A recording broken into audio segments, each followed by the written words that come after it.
PMA സലാമിനോ youth ലീഗിനോ രാജ്യസഭാ സീറ്റില്ല. പകരം പാർട്ടിയുടെ സുപ്രീംകോടതി അഭിഭാഷകൻ ഹാരിസ് ബീരാന് അവസരം നൽകാനാണ് പാണക്കാട് സ്വാദിഖ് അലി തങ്ങളുടെ തീരുമാനം. എന്നാൽ തീരുമാനം വന്ന വഴിയെ ചൊല്ലി ലീഗ് നേതാക്കളിൽ കടുത്ത അമർഷമുണ്ട്. പ്രമുഖ വ്യവസായിയുടെ ആവശ്യപ്രകാരമാണ് ഹാരിസ് ബീരാന് രാജ്യസഭാ സീറ്റ് നൽകുന്നതെന്നാണ് വിമർശനം. സ്വാദിഖ് അലി തങ്ങളുമായി ധാരണയിലെത്തിയ ശേഷം വ്യവസായ പ്രമുഖൻ ലീഗിലെ മറ്റു നേതാക്കളെയും ബന്ധപ്പെട്ട് പിന്തുണ തേടി.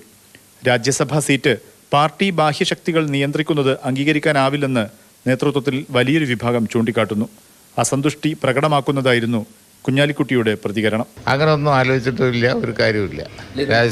ലീഗിനിപ്പോൾ രാജ്യസഭാ സീറ്റേ ഉള്ളൂ. അതൊക്കെ തീരുമാനമായ കാര്യങ്ങളാണ്. വയനാട് കോൺഗ്രസ് തന്നെ മത്സരിക്കും, അതിലൊന്നും ഒരു കഥയും വേണ്ട. രാജ്യസഭാ സീറ്റ് പ്രതീക്ഷിച്ചിരുന്ന PMA സലാം കടുത്ത പ്രതിഷേധത്തിലാണ്. യൂത്ത് ലീഗ് നേതാക്കൾക്കും അമർഷമുണ്ട്. ഡൽഹി KMCC പ്രസിഡന്റ് കൂടിയായ ഹാരിസ് ബീരാൻ സ്വാദിഖ് അലി തങ്ങളുമായി അടുത്ത ബന്ധമുണ്ട്. വ്യവസായ പ്രമുഖനും സ്വാദിഖ് അലി തങ്ങളും ഹാരിസ് ബീരാന് പിന്തുണ പറഞ്ഞതോടെ വിയോജിപ്പ് പ്രകടിപ്പിക്കാനാകാതെ പ്രതിസന്ധിയിലാണ് മറ്റു നേതാക്കൾ. മുഹമ്മദ് ഷഹീദ്, മാതൃഭൂമി ന്യൂസ്, കോഴിക്കോട്.